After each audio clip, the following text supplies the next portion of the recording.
కర్కాటక రాశి వారు ఈ వారం ఆరోగ్య విషయాల్లో కొంత జాగ్రత్తలు తీసుకోవాలి. వారం ప్రారంభంలో కొంత ఒత్తిడి కనిపిస్తుంది.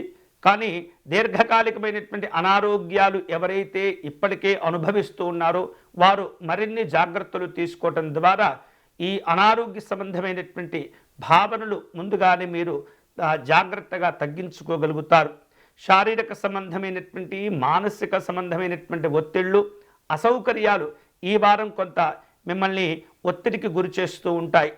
కొన్ని సందర్భాల్లో మీకు కావలసినది సమయానికి అందించలేకపోతూ ఉంటారు. అటువంటి సందర్భంలో ఎదుటివారిపైన మీరు కోపము ఆవేశముతో వ్యవహరించకుండా కాస్త మిమ్మల్ని మీరు నియంత్రించుకుంటూ ఉండాలి. ఎందుకంటే మీకు కావలసినటువంటి సౌకర్యాలు సమయానికి రాకపోవటం వలన మీకు కోపం వస్తుంది. కానీ ఎదుటివారి యొక్క పరిస్థితి ఎలా ఉంటుందో, ఎందుకు మీరు సమయానికి మీకు సహాయం చేయలేకపోయారో అనేటటువంటి ఆలోచన కనుక చేస్తే మిమ్మల్ని మీరు జాగ్రత్త పరుచుకున్నవుతారు.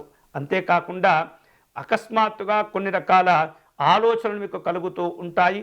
ప్రతి విషయంలో జాగ్రత్తగా ఉంటూ ఉండండి. ఇక వ్యక్తిగత వ్యాపారపరమైనటువంటి అంశాల్లో సుదూరమైనటువంటి ప్రాంతాలకు వెళ్ళవలసినటువంటి అవసరాలు ఏర్పడుతూ ఉంటాయి. ఇటు ప్రయాణాలు, కుటుంబ విషయాలు, ఆరోగ్యాలు అన్నింటినీ కూడా ఈ వారం మీరు సమన్వయపరుచుకుంటూ జాగ్రత్తగా మీ యొక్క కార్యక్రమాలను చేపట్టడం పూర్తి చేస్తూ ఉండాలి. అంతేకాకుండా ఈ వారం ప్రయాణపరమైనటువంటి కార్యక్రమాల్లో జాగ్రత్తగా ఉండాలి. తొందరపడటం లేదా అతివేగంగా ప్రయాణాలు చేయటం, వాహనాలు నడపడం ఇబ్బందులకు దారితీస్తూ ఉంటుంది. కాబట్టి మీరు గమ్యస్థానానికి సురక్షితంగా చేరుకోవాలి అనేటటువంటి భావనతో కాస్త ముందుగానే ప్రయాణాన్ని ప్రారంభించుకోండి. నిదానంగా ప్రయాణాలను పూర్తి చేయండి.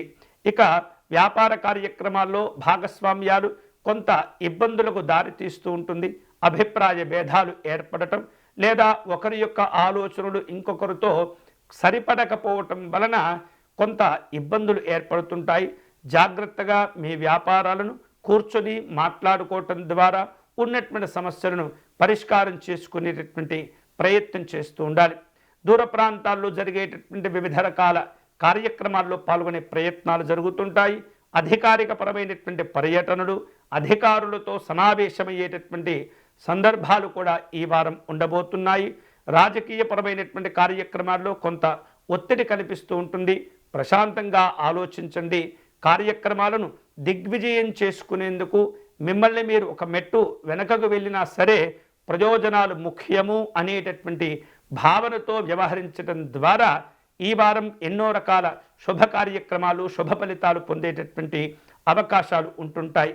ఈ వారం శుభకరమైనటువంటి ఫలితాలు పొందేందుకై కర్కాటక రాశి వారు దత్తాత్రేయ స్వామి వారిని ఆరాధించటం, దత్తనామాన్ని పారాయణం చేయటం అనేది చాలా అవసరం.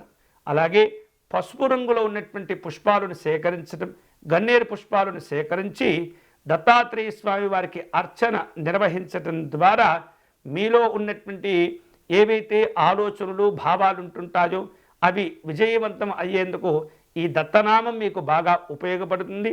వీలైతే కనుక దత్తాత్రేయ స్వామి వారికి అష్టోత్తర శతనామార్చన నిర్వహించటము, అలాగే దత్త కవచమును పారాయణం చేయటం, సిద్ధమంగళ స్తోత్రమును పారాయణం చేయటం ద్వారా విశేషమైనటువంటి శుభ ఫలితాలు మీరు పొందవచ్చు.